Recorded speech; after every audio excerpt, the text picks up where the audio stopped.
ಆಗುವುದೆಲ್ಲ ಒಳ್ಳೆಯದೇ ಆಗುತ್ತಿದೆ, ಆಗಲಿರುವುದು ಸಹ ಒಳ್ಳೆಯದೇ ಆಗಲಿದೆ. ರೋಧಿಸಲು ನೀನೇನು ಕಳೆದುಕೊಂಡಿರುವೆ?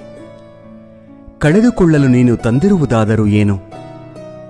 ನಾಶವಾಗಲು ನೀನು ಮಾಡಿರುವುದಾದರೂ ಏನು? ನೀನೇನು ಪಡೆದಿದ್ದರೂ ಅದನ್ನು ಇಲ್ಲಿಂದಲೇ ಪಡೆದಿರುವೆ. ಯಾವುದು ನಿನ್ನ ಭಾಗ್ಯದಲ್ಲಿ ಇದೆಯೋ ಅದು ನಿನಗೆ ಸಿಕ್ಕೇ ತೀರುತ್ತದೆ. ಯಾವುದು ನಿನ್ನದಲ್ಲವೋ ಅದು ನೀನು ಎಷ್ಟೇ ಪ್ರಯತ್ನಿಸಿದರೂ ಸಿಗಲಾರದು. ಚಿಂತೆ ಬಿಡು. ಜೀವನದಲ್ಲಿ ಬರುವುದೆಲ್ಲವ ಬಂದಂತೆ ಸ್ವೀಕರಿಸು. ನಮ್ಮ ಬದುಕೇ ಒಂದು ಹೋರಾಟ. ಈ ಹೋರಾಟದಲ್ಲಿ ನಾವು ಮಾಡುವ ಕಾರ್ಯವನ್ನು ಪ್ರಾಮಾಣಿಕವಾಗಿ ಮಾಡಬೇಕು. ಏನು ಆಗಬೇಕೋ ಅದು ಆಗೇ ತೀರುತ್ತದೆ. ಅದನ್ನು ತಡೆಯಲು ನಮ್ಮಿಂದ ಸಾಧ್ಯವಿಲ್ಲ.